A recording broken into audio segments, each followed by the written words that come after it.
New York, seat of the United Nations, responsible for keeping and promoting world peace, human rights, and international law. Did you know that the UN headquarters are located on the site of a former slaughterhouse? In 1946, John D. Rockefeller donated the area to the UN. It looks like a heavily guarded frontier. Fences, cameras, armed security personnel. The UN are in an extraterritorial zone and officially not affiliated with or part of any state. The UN even have their own little police force. Every morning at 8, they're also responsible for raising the 193 flags of all member nations.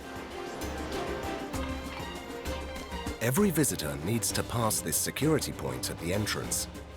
It's the same screening procedure you experience at an airport. Dangerous items have to be left behind. But there are more specific features in this stateless area. Their own fire department, for instance. There are only a few firefighters, actually, but they're equipped in a very professional manner. They need to be, because they would only ask the New York Fire Department for help in case of an incident on a larger scale. The most famous building of the UN is the General Assembly. The 193 member states meet here once a year for official consultations.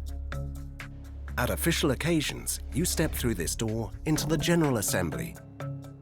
The largest hall of the UN seats 1,800 people.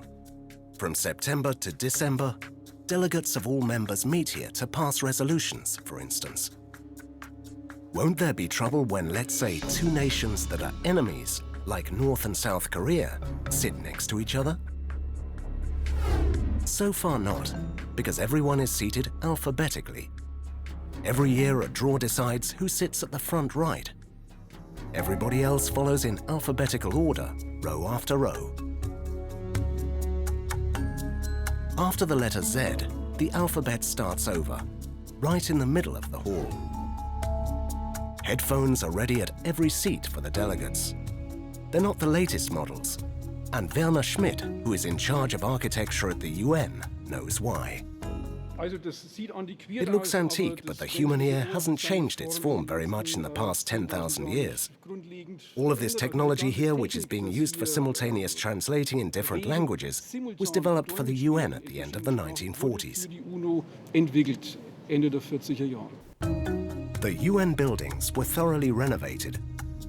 Even though everything is digital today, this reliable analog technology was kept. The booths for the translators are up here. The UN has 6 official languages: English, French, Chinese, Russian, Arabic, and Spanish. Change of buildings. The UN high-rise measures 155 meters. Thousands of people of all nationalities work on 39 floors. The General Secretary's office is here too. It's all the way at the top of the UN high-rise. He not only has a great view from here, this is where he'll make decisions with global importance. Right here, at this desk made in Austria. It's custom-made from elm wood with a stainless steel UN logo. It's worth 10,000 euros. On the 7th floor, you'll find another room of significance. Only a handful of people are allowed through this security door.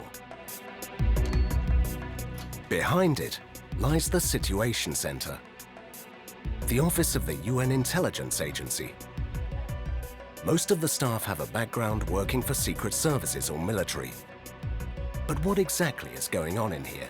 We maintain a 24/7 watch around the clock, and what we do is we monitor UN field presences. So we're simply gathering information from our missions and we summarize it very early in the morning so we can produce a product that we send to all the seniors by 8:10 in the morning. The United Nations and many of its sub-organizations have received Nobel Prizes for their achievements. Here in New York, decisions are made that can change the world.